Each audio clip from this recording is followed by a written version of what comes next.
Hi guys, welcome back to the channel, and today we are studying about the muscular tissue. So in the last video we studied about the connective tissue and its type. So now we will study about the muscular tissue. So basically first we will learn about what is muscular tissue. देखो हमारा muscular tissue क्या होता है basically. Muscular tissue देखो हमारी पूरी body में present होता है, ठीक है. जितने भी हमारे organs होते हैं वो हमारे इसी tissue से बने होते हैं. हमारी body जो होती है ना, हमारी body 3 लेयर में जो डिवाइड हो रखी होती है, जैसे एक स्किन हो गई, एक मसल्स हो गई, एक बोन्स हो गई.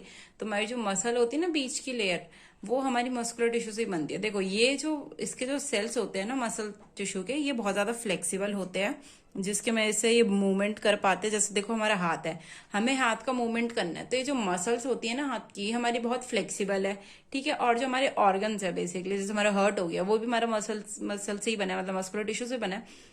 तो उसमें भी जो हमारी मतलब मूवमेंट तो नहीं होती, पर जैसे वो हमारा ब्लड पंप करता है. तो ये जो मस्कुलर टिश्यू होते हैं ना, ये बहुत हार्ड होते हैं. Okay, so the muscular tissue is composed of cells that have the special ability to shorten or contract in order to the produce the movement of the body part. देखो ये जो मस्कुलर टिश्यू होती है, इनके जो sales होते हैं ना, इनमें एक प्रॉपर्टी होती है कि ये हमारे कॉन्ट्रैक्ट और एक्सपैंड कर सकते हैं, ठीक है. मतलब ये सिकुड़ भी सकते हैं और ये थोड़ा फैल भी सकते हैं. ओके, इनमें ये प्रॉपर्टी होती है. These tissue are highly cellular and well supplied with the blood vessels. ये जो हमारे सेल होते हैं ना, इन मतलब सॉरी जो टिश्यू होता है, इसमें ये हमारे हाईली सेलुलर होते हैं, मतलब इसमें हमारा सेल कंपोनेंट बहुत ज्यादा होता है, और इसमें हमारे जो ब्लड वेसल्स होते हैं ना, वो भी बहुत ज्यादा होते हैं. देखो ब्लड वेसल सप्लाई क्यों होता है कि देखो जैसे हमारा हार्ट है, उसमें हमारे ब्लड से वेसल सप्लाई ज्यादा है, इसलिए है क्योंकि उसको हमारा ब्लड पंप करना रहता है. तो अगर हमारा ब्लड वेसल सप्लाई नहीं होगा तो हमारे टिश्यू काम ही नहीं करेंगे ना, इसका काम ही क्या हो जाएगा. देखो due to the expansion and contraction the muscle provide movement. देखो हमने पढ़ा है कि जैसे हमारे कॉन्ट्रैक्शन या एक्सपेंशन होता है, तो उसी के थ्रू जो हमारी मसल होती है ना, वो मूवमेंट प्रोवाइड करती है, ठीक है. बेसिकली जो मेन फंक्शन होता है हमारा इस टिश्यू का, ये होता है हमारा मोबिलिटी, मतलब चलने फिरने का पावर, ठीक है. स्टेबिलिटी, एक जगह पे स्टेबल रखना. पोस्चर, हमारा बॉडी का पोस्चर मेंटेन करना. और सर्कुलेशन, ठीक है. हमारे बॉडी में जैसे पूरा पंपिंग होता है ना ब्लड का, वही सर्कुलेशन में आ जाता है, ठीक है. Many organs are made from muscular tissue. हमने पढ़ा है कि जो हमारे बहुत सारे ऑर्गन्स है हमारे मस्कुलर टिश्यू से बने हैं. जैसे हमारे लिवर है, अगर हमारा हार्ट है, देखो ये सारे हमारे मस्कुलर टिश्यू से बने होते हैं. मस्कुलर टिश्यू हार्ड होता है, तो इसलिए ये सारे जो ऑर्गन्स होते हैं वो उससे बने होते हैं. वरना अगर हमारे कोई जैसे एपिथेलियल से बना होता है, हमारी जैसे स्किन है, स्किन कितनी हमारी सॉफ्ट होती है ना, अगर हमारी स्किन वाली सेल से बना होता तो अभी तक हमारे जो वो मसल जो हमारा ऑर्गन होता है वो तो डैमेज हो जाता. या अगर हमारा कनेक्टिव टिश्यू से बना होता, ब्लड है, ब्लड हमारे कितना लूज कनेक्टिव टिश्यू में आ जाता है या स्पेशलाइज कनेक्टिव टिश्यू में आ जाता है, तो अगर उससे बना होता है तो हमारी प्रॉब्लम होती ना बहुत सारा. तो मस्कुलर टिश्यू हमारे इन्हीं चीजों में हेल्प करवाता है. ओके, हम पढ़ेंगे टाइप ऑफ मसल टिश्यू.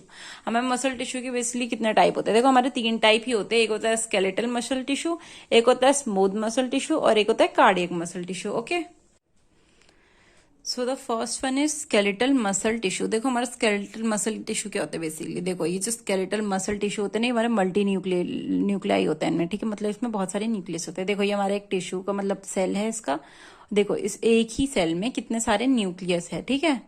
ये हमारा मल्टी न्यूक्लियाई होता है. And these muscles are voluntary in nature, मतलब इन मसल्स को हम कंट्रोल कर सकते हैं, ठीक है. अगर इनका मूवमेंट हम कंट्रोल कर सकते हैं. Okay, they are attach to the skeleton. देखो हमारे स्केलेटन मतलब जैसे हमारा बोन्स है, ठीक है. ये वाली जो स्केलेटल मसल टिश्यू होते हैं ना, ये हमारे स्केलेटल से अटैच होती है, ठीक है. सेल स्केलेटल सिस्टम से अटैच होती है, मतलब जो हमारी बोन्स है ये मसल उससे अटैच होती है, ठीक है.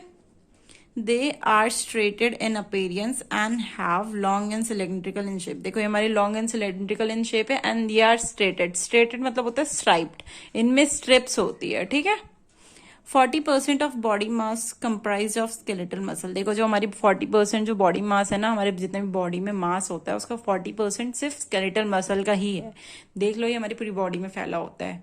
Okay, and the second one is smooth muscle tissue. देखो स्मूथ मसल टिश्यू क्या होता है. स्मूथ मसल टिश्यू हमारा बेसिकली ये हमारा जो हॉलो ऑर्गन्स होते हैं ना, मतलब जो ऑर्गन हमारे खाली होते हैं, ठीक है, उनकी जो वॉल्स होती है ना वो इससे बनी होती है, ठीक है. Smooth muscle tissue. देखो अगर मुझे नहीं पता, लेकिन अगर कभी आपने एनाटॉमी देखी होगी किसी भी ऑर्गन की, मतलब रियल ऑर्गन की, तो उनकी जो बाहर की लेयर होती है ना वो बहुत ज्यादा स्मूथ होती है, ठीक है. हर्ट को छोड़ के, हर्ट का नहीं, कोई ऑर्गन देखो जैसे लीवर हो गया, अगर तुम उसको देखो तो उसकी जो बाहर की लेयर होगी ना वो बहुत ज्यादा स्मूथ होती है, ठीक है, एकदम शाइनी होती है। ठीक है, तो ये जो होता है हमारे, ये स्मूथ मसल टिश्यू से ही बना होता है हमारा, उसकी आउटर लेयर। ओके, आउटर जो वॉल्स होती है ना, ये हॉलो ऑर्गन की, और जो अंदर की वॉल्स जो होती है हॉलो ऑर्गन की, वो भी इन्हीं से बनी होती है। ठीक है, स्मूथ मसल टिश्यू से। ठीक है, जैसे हमारे लीवर हो गया, पेनक्रियाज हो गया, इंटेस्टाइन हो गया। बट हर्ट होता है ना, हर्ट की नहीं बनी होती। हर्ट जो होता है हमारा कार्डियल मसल टिश्यू बनता है। ठीक है, कार्डियक वाला जो होता है ना, वो बनाता है हमारा हर्ट। स्मूथ मसल टिश्यू जो हमारी वॉल्स होती है ना हॉलो ऑर्गन की, सिर्फ वो बनाता है। ठीक है, देखो, स्मूथ मसल टिश्यूज होता है हमारा इनवॉलेंट्री इन नेचर होता है। ये इनवॉलेंट्री इसलिए होता है क्योंकि हम इनको कंट्रोल नहीं कर सकते। अब आप अपने वॉल तो नहीं बना सकते ना स्टमक का, ठीक है, या किसी भी पेनक्रियाज का वॉल तो नहीं बनाओगे, वो ऑलरेडी बना होता है, ये बनेगा खुद से, हम तो नहीं बनाते ना, ये हमारे कंट्रोल में नहीं है, तो ये हमारे इनवॉलेंट्री होता है। ठीक है, इनका जो होता है सिंगल न्यूक्लियाई होता है। हमने पढ़ा था कि जो हमारा स्केलेटल मसल है, जैसे ये, इसके हमारे ट्रिपल ट्रिपल न्यूक्लियाई है, ये बहुत सारे न्यूक्लियाई होते हैं। ठीक है, पर हमारा जो स्मूथ मसल होता है इसका सिर्फ एक ही न्यूक्लियाई होता है। ठीक है, और ये हमारा नॉन स्ट्रिप्ड होता है, ये हमारा नॉन स्ट्रेटेड होता है, मतलब इसमें ऐसे ऐसे स्ट्रिप प्रेजेंट नहीं होती है। ओके, एंड ये हमारा लास्ट टाइप है हमारा मस्कुलर टिश्यू का, कार्डियक मसल टिश्यू। देखो, जो हमारी कार्डियक मसल टिश्यू होती है, ये हमारी सिर्फ हार्ट में प्रेजेंट होती है। ठीक है, they do not have a nucleus. देखो, इनमें जो होता है हमारा न्यूक्लियस नहीं होता, ये पूरा हमारा टिश्यू है और ये एक हॉलो गैप है जिसके बीच में न्यूक्लियस है। मतलब इनकी पूरे सेल में हमारा न्यूक्लियस ही नहीं होता है। ठीक है, ये they are located in the walls of heart. जो हमारे हार्ट की वॉल है ना, ये बेसिकली वहां पे लोकेटेड होती है। देखो, ये भी स्ट्राइप्ड होता है, देख लो, ये भी स्ट्राइप्ड है हमारा, इनमें भी स्ट्रिप्स है। Cardiac muscle tissue is underline involuntary control. देखो, ये भी हमारा इनवॉलेंट्री होता है। ठीक है, इनवॉलेंट्री क्यों होता है? क्योंकि ये भी हम कंट्रोल नहीं कर सकते। हमारे जो हार्ट की वॉल की मसल्स है वो हम नहीं बना सकते ना, ये भी इनवॉलेंट्री होते हैं। ठीक है, आज हमने पढ़ा कि हमारे जो मस्कुलर टिश्यू होता है वो क्या होता है, हमारा 3 टाइप में हमारा डिवाइड होता है हमारा मस्कुलर टिश्यू। ठीक है, and ये हमारा कार्डियक मसल टिश्यू है। Thank you, and from the next video we will study about the nervous tissue.